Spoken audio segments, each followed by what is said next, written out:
कबूतर अपना पका हुआ आम लेकर एक पेड़ के ऊपर बैठा हुआ था। वहीं थोड़ी दूर एक पेड़ के नीचे कौवा और कवि छुपे हुए थे। कालू जी, अब जाओ और छीन लाओ वो आम, मैं भूख से मर रही हूँ। रुको रुको, अभी क्या तो वो कबूतर देखकर भाग जाएगा। अगर मैंने ये आम यहाँ खाया तो कोई छीन भी सकता है। मैं ये आम नदी के किनारे घने जंगल में जाकर खाऊंगा। ऐसा सोचकर कबूतर वो आम उठाता है और नदी की ओर जाने लगता है। वो गंदी आंखों वाला चला गया, मैंने कहा भी था कि जल्दी करो। गौरी, पीछा करो उसका, कहीं वो जाकर छुप न जाए। फिर गोरी और कालू कबूतर का पीछा करते हैं। गोरी के पास एक डिब्बे में मिर्ची थी। कालू जी, वो देखो कबूतर बैठा हुआ है, मैं जाकर ये लाल मिर्ची उस कबूतर की आंखों में डालती हूँ। तुम जल्दी से आकर आम छीन कर भाग जाना। फिर गोरी कभी ऐसा ही करती है। वो कबूतर के पास जाती है। कबूतर भैया, तुम क्या कर रहे हो? मुझे पता है काली कवि, तुम जरूर मेरा आम छीनने आई होगी। गोरी कभी जल्दी से लाल मिर्ची निकालकर कबूतर की आंखों में फेंक देती है। पीछे से कालू आता है और वो आम छीनकर भाग जाता है। पकड़ो पकड़ो, कोई इन कौवों को पकड़ो। कबूतर शोर मचा रहा था। उसकी आंखों से पानी था और आंखें भी बंद थीं। वो कौवे तो आम चुरा कर वहाँ से भाग गए थे। थोड़ी देर बाद रानो चिड़िया वहाँ आती है। कबूतर भैया, क्या हुआ? आप ऐसे रो क्यों रहे हो? चिड़िया बहन, वो काली कव्वे मेरी आंखों में मिर्ची डालकर मेरा आम छीनकर भाग गई हैं। कबूतर भैया, चुप कर जाओ। चलो मैं आपको आपके घर तक छोड़ देती हूँ। फिर रानो चिड़िया कबूतर के आगे आगे उड़ती है और वो कबूतर को उसके घर छोड़ आती है। कबूतर जी, मैंने आपसे कितनी बार कहा है कि आप उन दुष्ट कौवों के पास ना जाया करें। मैं कब गया था उन दुष्ट कौवों के पास? मैं तो नदी के किनारे मीठा फल खा रहा था। तभी वो काले कौवे वहाँ आ गए और मेरा आम छीनकर भाग गए। अब मैं भी बदला लूंगा, मैं भी बदला लूंगा उन कौवों से। ऐसे ही कुछ दिन गुजर जाते हैं। एक दिन लूसी कबूतरी और कबूतर अपने घर पे मीठा हलवा बनाते हैं। लूसी कबूतरी कबूतर को मीठा हलवा एक डिब्बे में डाल कर देती है। लूसी, अब देखती जाना मैं कैसे इन कौवों को पिटवाता हूँ। कबूतर वो मीठा हलवा लेकर पहाड़ों पर रहने वाली चील के पास जाता है। कबूतर चील से कहता है, चील दी, ये देखो मैं आपके लिए मीठा हलवा लाया हूँ। तुम बहुत अच्छे कबूतर हो, मेरा कितना ख्याल रखते हो। तुम जैसा अच्छा पक्षी दूसरा कोई भी नहीं है। चील दी, वो काले कौवे हर रोज किसी न किसी पक्षी का भोजन चुरा लेते हैं। कुछ दिन पहले तो उन्होंने मेरा भोजन भी चुराया है। आप उन कौवों को सजा दीजिए। कबूतर, उन कौवों को मेरे पास ले आओ, फिर देखना मैं कैसा सबक सिखाती हूँ उन कौवों को। वो कौवे बहुत लालची कौवे हैं, मैं कोई लालच देकर उन्हें यहाँ ले ही आऊंगा। फिर कबूतर वहाँ से जाता है। वो सीधा मिट्ठू की मिठाई की दुकान पर जाता है। मिठू, मुझे एक गुलाब जामुन दो। ये गुलाब जामुन बहुत स्वादिष्ट है, जो एक बार खाएगा वो बार बार मांगेगा। फिर कबूतर मिट्ठू तोते से गुलाब जामुन लेकर कौवों के पास जाता है। कौवा और कवि एक पेड़ के नीचे बैठे हुए थे। कवि और कवि, देखो मैं तुम्हारे लिए मीठा गुलाब जामुन लाया हूँ। कबूतर यार, तुम तो बहुत अच्छे हो। कबूतर भैया, क्या अपनी बहन गोरी को भूल गए तुम? जल्दी से जाओ, पहाड़ों पर चील गुलाब जामुन बांट रही है। जंगल के सारे पक्षी चील से गुलाब जामुन लेकर आए हैं। तुम दोनों भी जाओ और जाकर अपना अपना गुलाब जामुन ले लो। खाने की लालच में कौवा और कवि कुछ भी सोचे बिना वहाँ से उड़ते हैं। वो पहाड़ों की ओर चले जाते हैं। सुनहरी चील अपने घर के बाहर बैठी हुई थी। चील चाची, सबको गुलाब जामुन दे दिए, हमें भूल गई क्या? चील, हमें भी गुलाब जामुन दो, एक नहीं दो दो दो। हाँ हाँ कौवों, क्यों नहीं, सबको मिलेंगे, सबको गुलाब जामुन मिलेंगे। चलो मेरे साथ चलो। फिर चील उन कौवा और कौवी को अपने घर के अंदर ले जाती है। कबूतर पीछे से आकर दरवाजा बाहर से बंद कर देता है। कबूतर, तुमने दरवाजा क्यों बंद कर दिया है? मेरी हर चीज तुम छीन लेती हो और पक्षियों को भी तुमने बहुत तंग किया हुआ है। अब तुम्हें चील बताएगी कि दरवाजा क्यों बंद है। फिर चील लाठी से गोरी और कालू की खूब पिटाई करती है। वो कौवों को मार मार कर उल्लू बना देती है। कौवे शाम को रोते हुए अपने घर जाते हैं। कालू जी, आज के बाद उस गंदी आंखों वाले से कोई भी शरारत नहीं करेंगे। उसने चील चाची से बहुत पिटवाया है हमें। कालू कौवा रोता हुआ अपना सर हिलाता है। चूड़ियाँ लो जी चूड़ियाँ, रंग बिरंगी चूड़ियाँ, सुहागन वाली चूड़ियाँ लो। चिड़िया, क्या तुम्हारे पास हरी और लाल रंग की चूड़ियाँ हैं? हाँ गोरी बहन, मेरे पास हर रंग की चूड़ियाँ हैं। तो फिर मेरे पंखों में 1 दर्जन लाल और 1 दर्जन हरी चूड़ियाँ पहना दो। फिर रानू चिड़िया गोरी के पंखों में चूड़ियाँ पहना देती है। चिड़िया, कितने पैसे हुए? बस 30 रुपए, ज्यादा नहीं गोरी बहन। फिर गोरी कभी चिड़िया को पैसे देकर वहाँ से चली जाती है। मेरे पंखों में 9 चूड़ियाँ हैं, जरा समझो सजन मजबूरियाँ हैं। गोरी कभी ऐसे गाने गाते हुए जा रही थी कि सामने से आता हुआ मिठू तोता, जो दूसरी तरफ मुंह किए हुए था, वो गोरी कभी से टकरा जाता है। गोरी कभी नीचे पेड़ पर गिर जाती है और उसकी सारी चूड़ियाँ टूट जाती हैं। सॉरी कभी, मेरा ध्यान दूसरी तरफ था। सॉरी के बच्चे, तुम्हारी वजह से मेरी सारी चूड़ियाँ टूट गईं। तुम्हारी इतनी सी सॉरी से क्या तुम्हारी जान छूट जाएगी? मुझे अभी नई चूड़ियाँ लेकर दो। गोरी, इसमें भला मेरा क्या दोष है? उड़ते हुए पक्षियों में ऐसे टकराव तो हो ही जाते हैं। मैं अभी कालू को बुला कर लाती हूँ, तुम ऐसे नहीं समझोगे। ज्यादा बात बढ़ जाने से मिठू तोता भी डरता था, इसलिए वो गोरी कभी से कहता है, तुम यहीं रुको, मैं अभी घर से पैसे लेकर आता हूँ और तुम्हें नई चूड़ियाँ लेकर देता हूँ। मैं इंतजार कर रही हूँ, जल्दी आना, वरना जानते हो ना मेरे पति कालू जी को। फिर मिठू तोता उड़ता हुआ अपने घर जाता है। हरियाली, मुझे जल्दी से 30 रुपए दो, मैंने गोरी को चूड़ियाँ लेकर देनी है। मिठू जी, वो क्यों? हरियाली, गोरी की चूड़ियाँ मुझसे टूट गईं। अब वो मुझसे लड़ना चाहती है, लेकिन मैं बात को आगे नहीं बढ़ाना चाहता, इसलिए जल्दी से तुम मुझे 30 रुपए दे दो। फिर हरियाली तोती मिठू तोते को पैसे दे देती है। मिठू तोता पैसे लेकर वहाँ से गोरी कभी के पास आता है। गोरी, चलो जल्दी से चलो, कहाँ है चिड़िया? चिड़िया अपने घर के पास ही बैठी हुई है। फिर मिठू तोता और गोरी कभी रानू चिड़िया के पास जाते हैं। चिड़िया, इस मोटी चोंच वाले ने मेरे साथ एक्सीडेंट करके मेरी सारी चूड़ियाँ तोड़ दी हैं।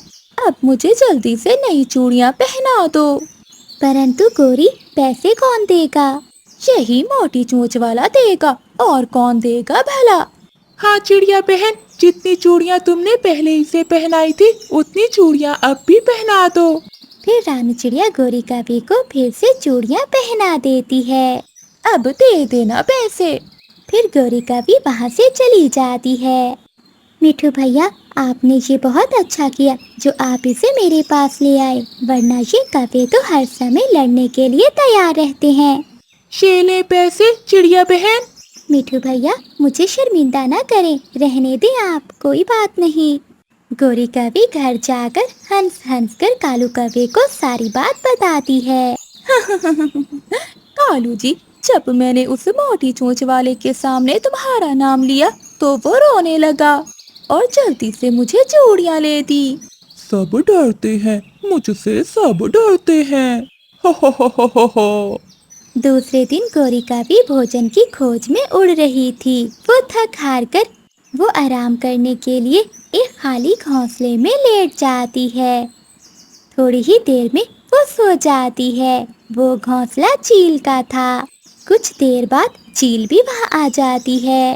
काली गंदी कभी, तुम्हारी हिम्मत कैसे हुई मेरे घोंसले में लेटने की? मैं छोड़ूंगी नहीं तुम्हें। चाचा चील दी, मुझे माफ कर दो। मुझे लगा कि ये घोंसला किसी मैना का होगा। मैं कोई मैना नहीं हूँ जो तुमसे डर जाऊंगी। फिर चील गोरी कवि को अपने पंजों में उठा लेती है। वो ऊपर से जाकर गोरी कवि को नीचे फेंकती है। गोरी कवि नीचे एक पेड़ पर आकर गिरती है। गोरी की फिर से सारी चूड़ियां टूट जाती हैं। लेकिन इस बार गोरी कवि का मुकाबला खुद से एक बड़े पक्षी से था।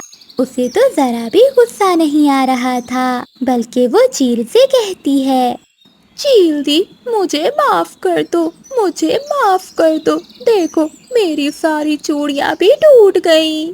अभी तो तुम्हारी चूड़ियां ही टूटी हैं। अगर फिर से यहाँ दिखाई दी तो तुम्हारी गर्दन भी तोड़ दूंगी।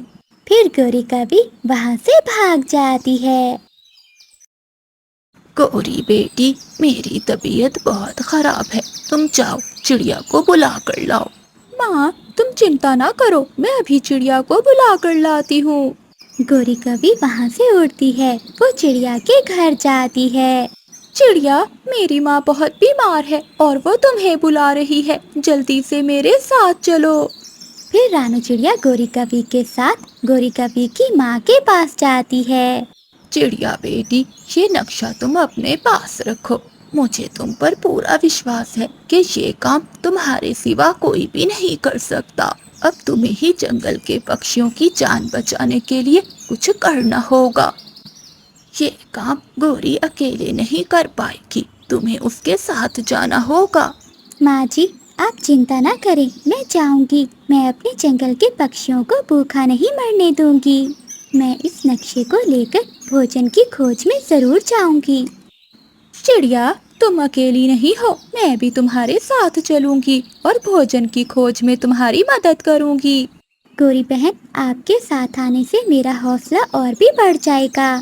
फिर रानू चिड़िया और गोरी कवि वो नक्शा लेकर वहाँ से निकल जाती हैं। वो दोनों एक पेड़ की डाल पर बैठती हैं। चिड़िया, ये नक्शा अब हमें पूर्व की ओर जाने का बता रहा है। गोरी बहन, इस नक्शे पर ये लाल रंग का निशान कौन सा है? हो सकता है यहाँ पर खतरा हो, हमें सावधानी से जाना होगा। वो दोनों फिर से उड़ती हैं। उड़ते उड़ते उन्हें रात हो जाती है। रानू चिड़िया और गोरी कवि एक पेड़ के नीचे बैठ जाती हैं। गोरी, ये तो नक्शे का वही हिस्सा है जो लाल रंग का था। यहाँ पर बहुत खतरा हो सकता है। चिड़िया बहन, मेरे तो दिल की धड़कन तेज हो रही है। फिर उन्हें किसी के आने की आवाज सुनाई देती है। रानू चिड़िया और गोरी कवि झाड़ियों के पीछे छुप जाती हैं। दोस्त, अगर कोई पक्षी रास्ता भूलकर यहाँ आ गया तो हम उसे पकड़कर चील को दे देंगे। ये सुनकर गोरी कवि तो अपनी आंखें बंद कर लेती है और सांस रोक लेती है। हाँ यार उल्लू, अगर कोई पक्षी ये जंगल पार करके दूसरे जंगल पहुँच गया तो वो भोजन के खजाने तक पहुँच जाएगा। हम यहाँ से किसी को भी आगे नहीं जाने देंगे। वो खजाना हमारा है और हमारा ही रहेगा। रानू चिड़िया उल्लुओं की बातें सुन रही थी। वो दोनों सारी रात झाड़ियों में छुपकर ही गुजारती हैं। अगली सुबह हो जाती है। उल्लू चले जाते हैं। रानू चिड़िया और गोरी कवि भी अपना नक्शा लेकर वहाँ से जल्दी जल्दी उड़ जाती हैं। रानू चिड़िया और गोरी कवि उस खतरनाक जंगल से गुजर जाती हैं। वो दोनों एक नदी पर बैठकर फिर से खजाने के नक्शे को देखती हैं। गोरी बहन, ये हरे रंग के छोटे छोटे निशान हमें बता रहे हैं कि यहाँ दाना होगा। हाँ चिड़िया, हम भोजन से ज्यादा दूर नहीं है। हाँ गोरी बहन, हमें हिम्मत से काम लेना होगा। हाँ चिड़िया, मैं भी बहुत थक गई हूँ, लेकिन मैं अपने पक्षी दोस्तों की जान बचाने के लिए तुम्हारे साथ जरूर जाऊंगी। रानू चिड़िया और गोरी कवि एक बार फिर से उड़ती हैं। उनके सामने मकई और बाजरे के बड़े बड़े खेत थे। गोरी, हमने कर लिया, देखो हमने कर लिया, हम कामयाब हो गए। चिड़िया, आसमान पर बादल गरज रहे हैं। मुझे डर है कि अगर बारिश हो गई तो हम क्या करेंगे। गौरी कवि ने अभी ये बात की ही थी कि बारिश शुरू हो जाती है। रानू चिड़िया और गौरी कवि खुद को बारिश से बचाने के लिए इंसान के बनाए हुए एक छपरे के नीचे चली जाती हैं। गौरी बहन, अगर हम घर में होते तो मुझे ये बारिश बहुत अच्छी लगती, लेकिन अब तो मुझे इस बारिश से बहुत डर लग रहा है।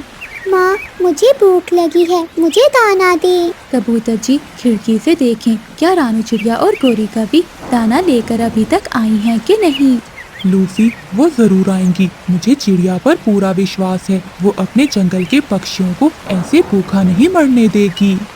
सबकी नजरें चिड़िया और गौरी कवि पर थीं। मिठू तोता भी अपने परिवार के साथ अपने घर में बैठा हुआ चिड़िया और गौरी कवि का इंतजार कर रहा था। मिठू जी, चिड़िया ठीक हो? मुझे चिड़िया की बहुत चिंता हो रही है। हरियाली, तुम चिंता न करो। उसने हमेशा मुश्किलों का सामना किया है। वो करेगी। वो अपने पक्षी दोस्तों के लिए जरूर करेगी। गौरी बहन, ये बारिश न जाने कब रुकेगी, हमें कुछ करना होगा। चिड़िया बहन, वो देखो सामने पीपल का पेड़ है। हम वहाँ से बड़े बड़े पीपल के पत्ते तोड़कर अपने लिए एक छाता बना लेते हैं। फिर हमें ऐसे ही बारिश में उड़ना होगा। वो दोनों पीपल के बड़े बड़े पत्तों को अपने ऊपर रखकर वहाँ से उड़ती हैं। वो दोनों भीग रही थीं, क्योंकि पीपल के पत्ते सही तरह से बारिश को नहीं रोक पा रहे थे। रानू चिड़िया और गौरी कवि ने भोजन से 2 बड़ी बड़ी बोरियां अच्छे से भर ली थीं। एक बोरी रानू चिड़िया उठाती है और दूसरी बोरी गौरी कवि। दिन दिन में रानू चिड़िया और गौरी कवि वो खतरनाक जंगल को पार करके आ जाती हैं। अब वो अपने जंगल से और अपने दोस्तों से थोड़ी ही दूर थीं। बारिश रुक जाती है। वो दोनों थोड़ी देर एक पेड़ पर बैठकर सांस लेती हैं। गौरी, सब बहुत खुश होंगे और सभी हमारा बेचैनी से इंतजार कर रहे होंगे। हाँ चिड़िया, चलो अब जाना ही होगा। आराम घर में ही जाकर करेंगे। रानू चिड़िया और गौरी कवि फिर से उड़ती हैं और अपने जंगल में पहुंच जाती हैं। जंगल के सारे पक्षी बड़े पेड़ के नीचे बैठे हुए थे। रानू चिड़िया और गौरी कवि को देखकर वो सब बहुत खुश होते हैं। हमें पता था कि हमारी बहादुर दोस्तें हमारे लिए जरूर भोजन लेकर आएंगी। हमें गर्व है। हमें अपने दोस्तों पर गर्व है। रानू चिड़िया और गौरी कवि बहुत खुश थीं कि उन्होंने अपने दोस्तों के लिए बहुत बड़ा काम किया था। जंगल का जो सबसे सुंदर हिस्सा था, वहाँ गौरी कवि ने कब्जा कर रखा था। वो नदी के पास एक ठंडे पेड़ पर अपने घोंसले में रहती थी। अगर कोई पक्षी वहाँ पर आकर रहने की कोशिश करता तो गौरी कवि उसे वहाँ से भगा देती। मैं इस आम के पेड़ पर अपना घोंसला बनाता हूँ। यहाँ पर मुझे खाने के लिए भोजन भी मिल जाएगा और पेड़ की ठंडी ठंडी छाँव भी।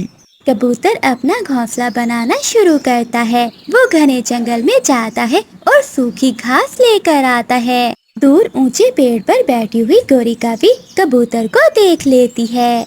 ये कबूतर यहाँ क्या कर रहा है? इससे पहले कि ये यहाँ पर अपना घोंसला बनाए, मुझे इसे यहाँ से भगाना होगा।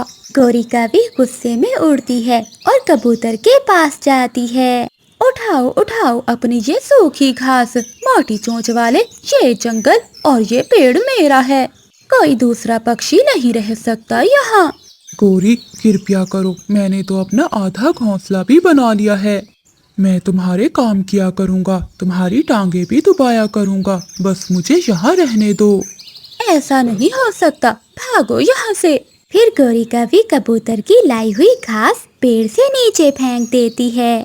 कबूतर रोने लगता है। गंदी कवि, काली कवि, तुमने मेरा घोंसला तोड़ दिया। अब जाते हो या एक लगाऊं तुम्हारे गंदी आँखों वाले। फिर कबूतर रोता हुआ वहाँ से चला जाता है और गौरी कवि आराम से अपने घोंसले में लेटकर सो जाती है। चिड़िया बहन, आज सुबह से मुझे कोई भी दाना नहीं मिला। आज हमें दाना लेने जंगल की दूसरी ओर जाना होगा। मिठू भैया, मैंने सुना है कि वहाँ एक बुरी कवि रहती है जो किसी को वहाँ से कोई चीज खाने नहीं देती। चिड़िया बहन, हम वहाँ से चोरी चोरी 2 फल लेंगे और वापिस आ जाएंगे। रानू चिड़िया मान जाती है और मिठू तोते के साथ वहाँ चली जाती है। गौरी कभी सोई हुई थी। चिड़िया बहन, ये कभी तो सोई हुई है, चलो हम जल्दी से फल तोड़कर भाग जाते हैं। हाँ मिठू भैया, परंतु ध्यान रखना, अगर ये कभी उठ गई तो बहुत मुश्किल हो जाएगी। फिर मिठू तोता 2 फल तोड़ लेता है और रानू चिड़िया भी अपने बच्चों के लिए 2 मीठे मीठे फल तोड़ लेती है। पत्तों की आवाज से गौरी कभी की आँख खुल जाती है। कौन कौन है? गौरी कभी जल्दी से उड़ती है। मोटी चोंच वाले और छोटी चिड़िया, तुम यहाँ क्या कर रहे हो? रखो रखो, मेरे फल रखो। कभी बहन, हम भी तुम्हारी तरह पक्षी हैं। इस जंगल पे हमारा भी अधिकार है, हमें भी फल खाने दो। हाँ काली कभी, ये जंगल तुम्हारा नहीं, हम सबका है। अच्छा, तुम दोनों ऐसे नहीं समझोगे। गौरी कभी एक लाठी उठाती है और उन दोनों को मारने के लिए आगे बढ़ती है। फिर रानू चिड़िया और मिठू तोता अपने फल वहीं छोड़कर वहाँ से भाग जाते हैं और गौरी कभी से अपनी जान बचा लेते हैं। डर गए, दोनों कमजोर पक्षी डर गए, गौरी के गुस्से से डर गए। मिठू मिठू, बच गए, वरना वो कभी तो हमें जान से ही मार देती। चिड़िया चिड़िया, वो कभी एक दिन पछताएगी, अकेले ही फल खा रही है, देखना एक दिन अकेले ही मरेगी। ऐसे अब कोई भी पक्षी डर का मारा उस दिशा में नहीं जाता था। एक दिन रात के समय तेज बारिश शुरू हो जाती है और साथ में बहुत तेज हवा भी चल रही थी। सारी रात गौरी कभी बारिश में भीगती रहती है और उसे बुखार हो जाता है। वो अपने घोंसले में लेटी हुई कांप रही थी। अगली सुबह हो जाती है, बारिश तो रुक गई थी, परंतु गौरी कभी में अब इतनी हिम्मत ना थी कि वो अपनी दवा ले सके। गौरी को थोड़ी दूर से जाती हुई मीनू मौसी दिखाई देती है। मौसी, मीनू मौसी, इधर आओ, मेरी बात सुनो। अरे ना जी ना, मैं तुम्हारे पास आकर तुमसे मार नहीं खाना चाहती, तुम जाकर किसी दूसरे को उल्लू बनाओ। मीनू मौसी तुरंत वहाँ से भाग जाती है। कोई मेरी मदद करे, मुझे चील से दवा ला दे, नहीं तो मैं मर जाऊंगी। तभी कबूतर भी वहाँ से फल लेकर गुजर रहा था। गौरी कभी कबूतर को आवाज लगाती है। कबूतर, मेरे कबूतर भैया, मेरी बात सुनो। क्या हुआ कभी, बताओ क्या बात है। मेरे सुंदर कबूतर भैया, मुझे बहुत तेज बुखार है, मुझे चील से दवा ला दो। अब पता चला काली कभी, तुमने मेरा घोंसला तोड़ा था। मैंने तुम्हारी कितनी विनती की थी, मगर तुमने मेरी एक बात भी ना सुनी। अब मैं तुम्हारी मदद नहीं करूँगा। फिर कबूतर भी वहाँ से भाग जाता है। चिड़िया चिड़िया बहन, वो काली कभी 2-4 दिनों में मर जाएगी और फिर जंगल के सारे फल हमारे होंगे। कबूतर भैया, कभी को क्या हुआ है? उसे तेज बुखार है और अपने घोंसले में लेटी हुई वो कभी मदद के लिए पुकार रही है। कबूतर भैया, कोई कितना भी बुरा क्यों ना हो, हमें उसकी मदद करनी चाहिए। मैं अभी जाती हूँ। फिर रानू चिड़िया चील के पास जाती है और उससे बुखार की दवा लेती है। चिड़िया दवा लेकर गौरी कभी के पास जाती है। गौरी कभी, अपना मुंह खोलो। चिड़िया चिड़िया बहन, ये दवा बहुत कड़वी है।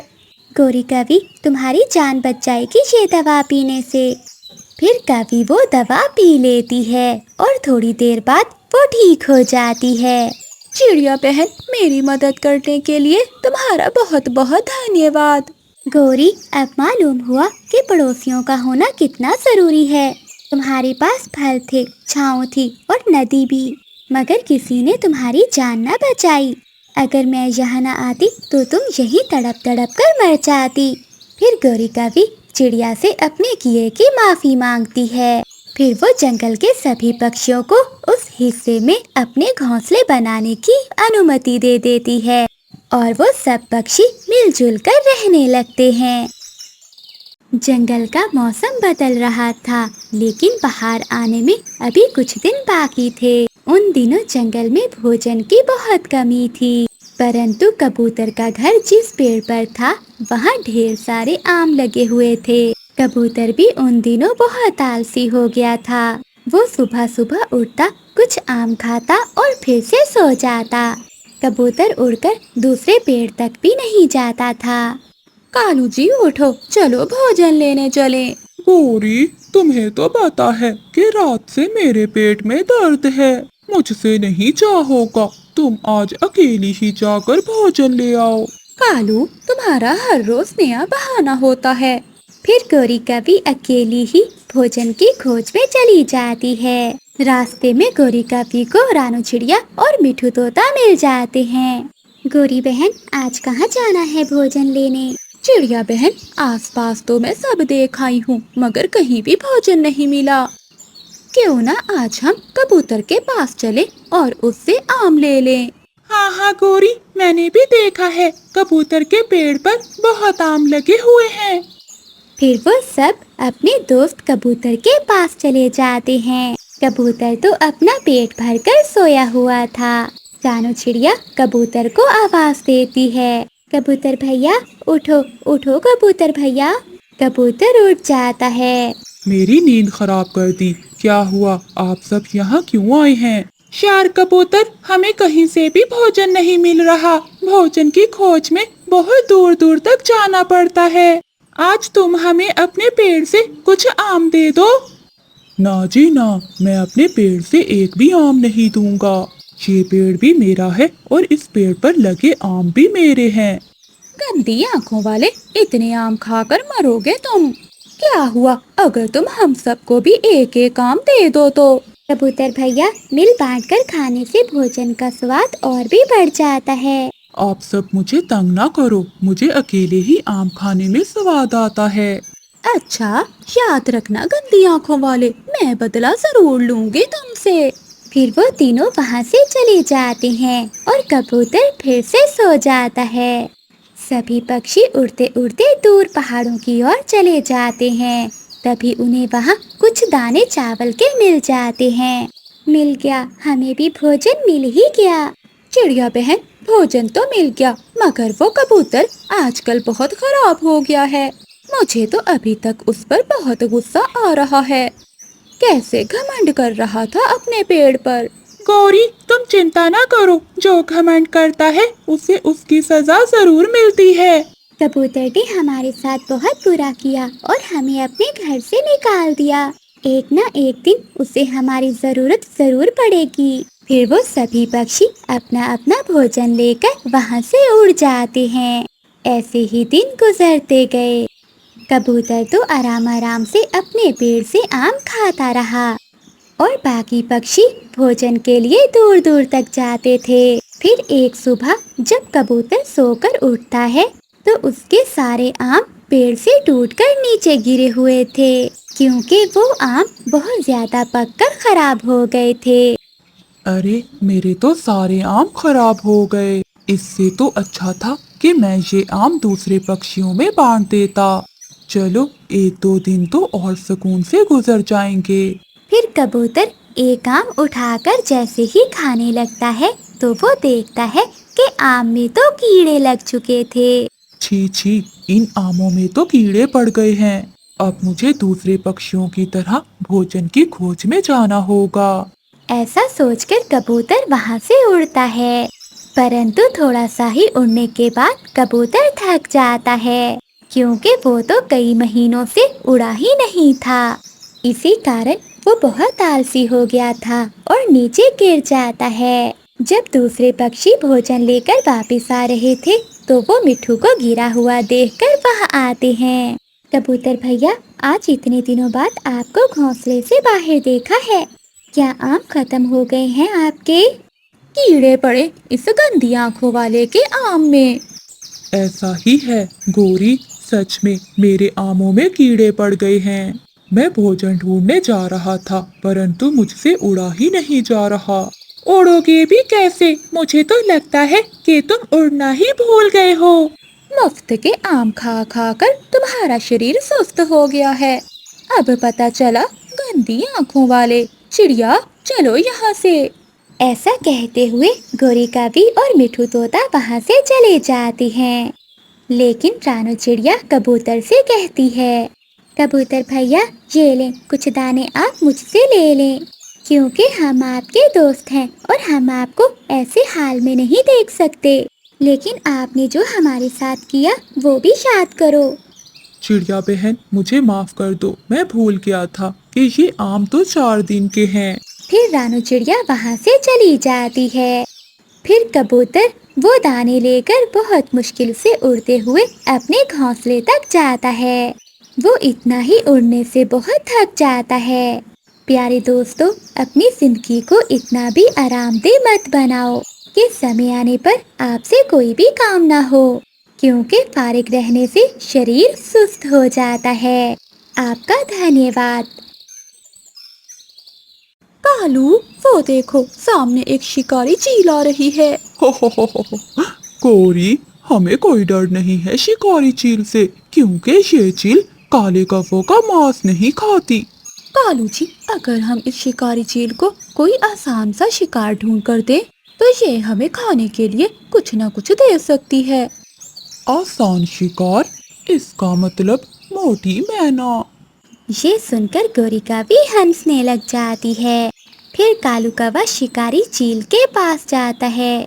चील दी, क्या हुआ? क्या कोई शिकार नहीं मिला, या फिर कोई मोटी मैना खाने का मन कर रहा है?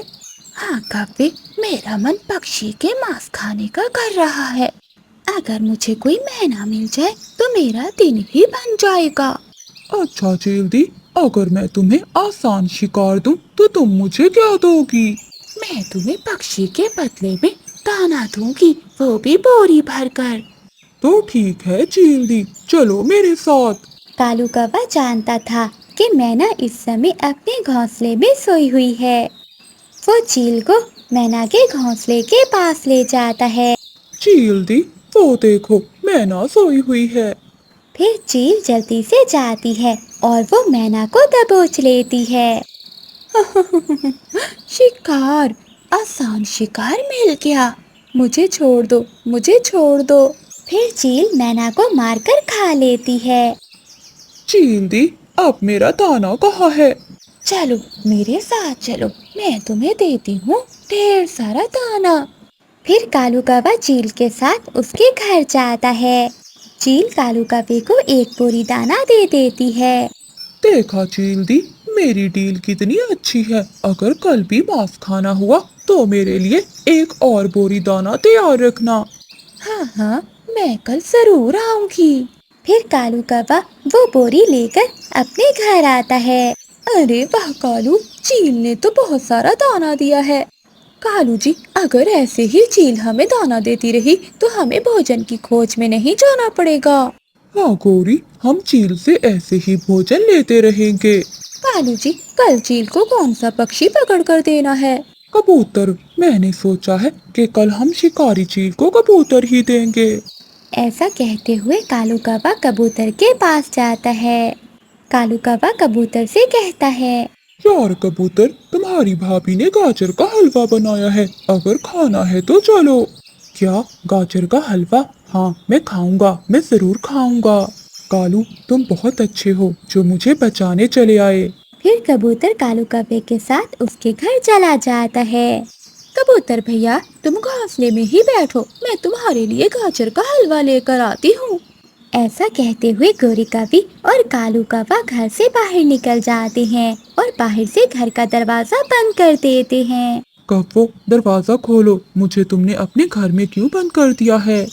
गंदी आंखों वाले, थोड़ा इंतजार करो, सब मालूम हो जाएगा। थोड़ी देर बाद चील वहाँ आ जाती है। कव्वो, ये लो तुम्हारे दाने की बोरी, बताओ मेरा आसान शिकार कहाँ है?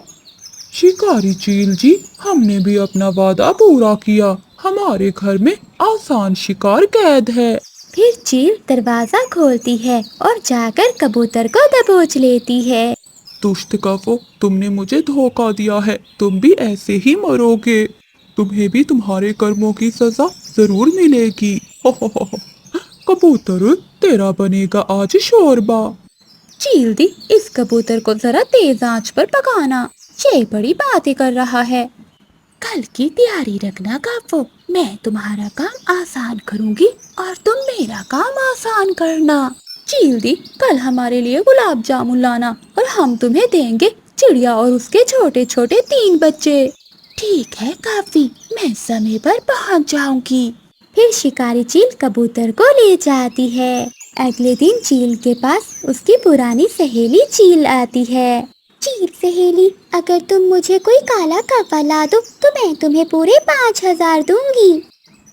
अरे सहेली, तुम काले कौवों का भला क्या करोगी?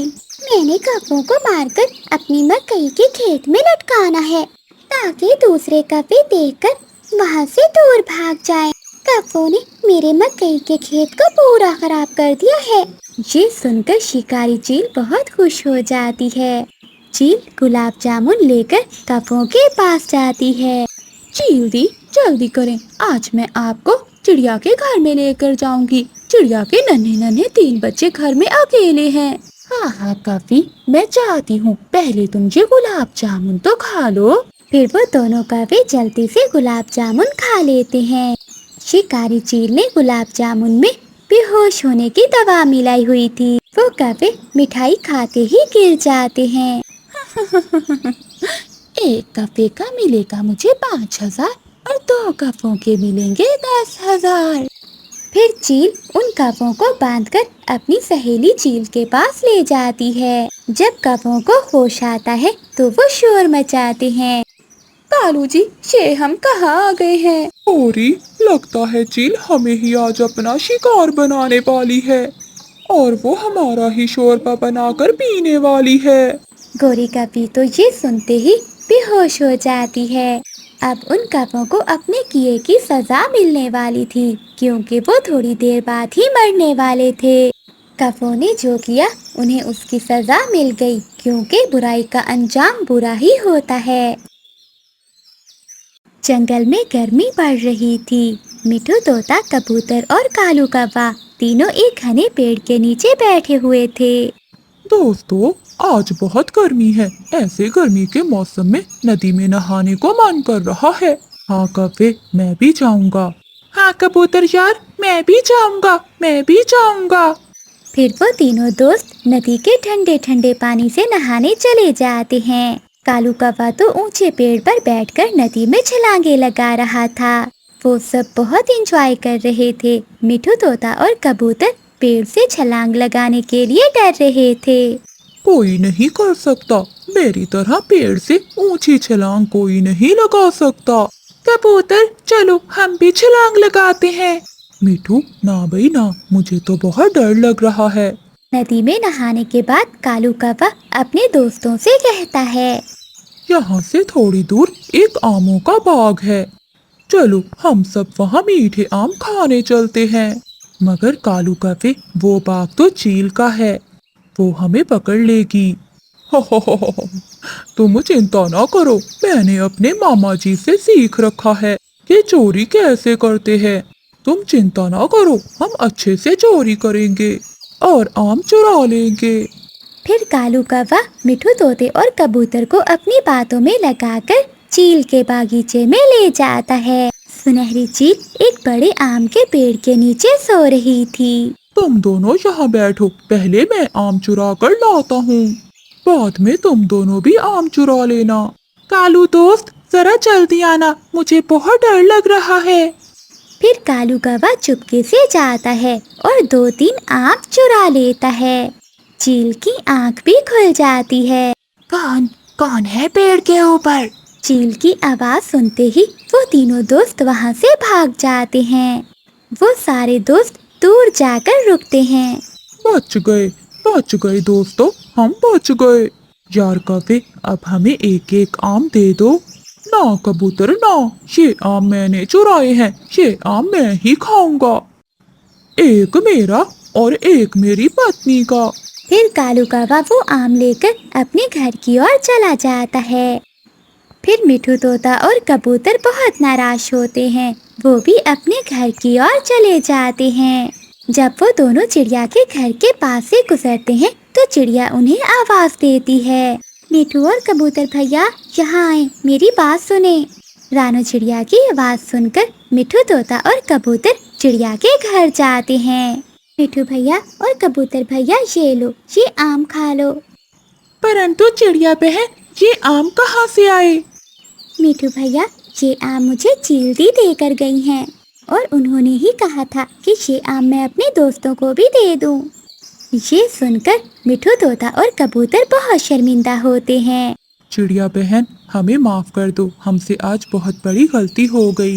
हम कौवे की बातों में आकर चील के बाग से आम चोरी करने चले गए। मिठू और कबूतर, तुमने अच्छा नहीं किया। तुम तो जानते हो कि वो चील हमारे जंगल के पक्षियों की रक्षा करती है। अगर चील को पता चल जाता कि आप दोनों बाग की चोरी कर रहे हो तो हमारी कितनी बेइज्जती होती, और वो कभी फिर से हमारे जंगल के पक्षियों पर विश्वास नहीं करती। फिर मिठू तोता और कबूतर चिड़िया से वादा करते हैं कि वो दोबारा कभी चोरी नहीं करेंगे। उधर गौरिका भी चोरी का आम खाकर बहुत खुश थी। कालू जी, मुझे अब कोई चिंता नहीं है, तुम तो बहुत अच्छे चोर बन गए हो। कालू जी, अब तो हम दो दो चोरियां करेंगे, एक तुम और एक मैं। गौरी, मिठू और कबूतर भी मेरे साथ थे, मगर वो डर कर भाग गए। लेकिन मैंने फिर भी चोरी की और कामयाब हो गया। कालू जी, ये आम बहुत स्वादिष्ट हैं, कल फिर से जाकर आम चुरा कर लाना। मैं कुछ आम अपनी माँ को भी दे आऊंगी, मेरी माँ को आम बहुत पसंद है। अपनी चोरी की तारीफें सुनकर कालू कौवा बहुत खुश होता है और अगली सुबह वो फिर से चोरी करने के लिए निकल जाता है। वो मिठू तोते और कबूतर के पास जाता है। मिठू कबूतर, चलो आज फिर से चील के बाग से आम चुराने चलते हैं। नहीं कौवे, हमने चिड़िया से वादा किया है कि हम दोबारा कभी चोरी नहीं करेंगे। डर गए, मिठू और कबूतर डर गए। मैं तो चला चोरी करने, तुम दोनों यहाँ बैठकर सूखा दाना खाओ। कालू कौवा चील के बागीचे में चला जाता है। वो ढेर सारे आम तोड़ता है। वो कच्चे आम भी तोड़ता है। वो नीचे आम का ढेर लगा देता है। पीछे से चील भी आ जाती है और वो कालू कौवे को पकड़ लेती है और एक पेड़ से बांध देती है। चील दी, मुझे छोड़ दो। फिर चील एक डंडे से कालू कौवे की खूब पिटाई करती है। गोरी गोरी, जल्दी जाओ, कालू पकड़ा गया है। चील दी के बाग से आम चुराते हुए कालू कौवा पकड़ा गया है। क्या? ये तुम क्या कह रही हो चिड़िया? गोरी कौवी भागती है। जब गोरी कौवी पहुंचती है तो कालू कौवे की पिटाई हो रही थी। चील दी, माफ कर दो मेरे कालू जी को। मेरे कालू जी फिर कभी चोरी नहीं करेंगे। हाँ चील दी, मुझे माफ कर दो, मैं भूल के भी यहाँ नहीं आऊँगा। फिर चील कालू कौवे को छोड़ देती है। तुम दोनों सुन लो, अगर मुझे दोबारा यहाँ दिखाई दिए तो मैं तुम दोनों को जान से मार दूंगी। फिर गोरी कौवी कालू कौवे को लेकर वहाँ से उड़ जाती है।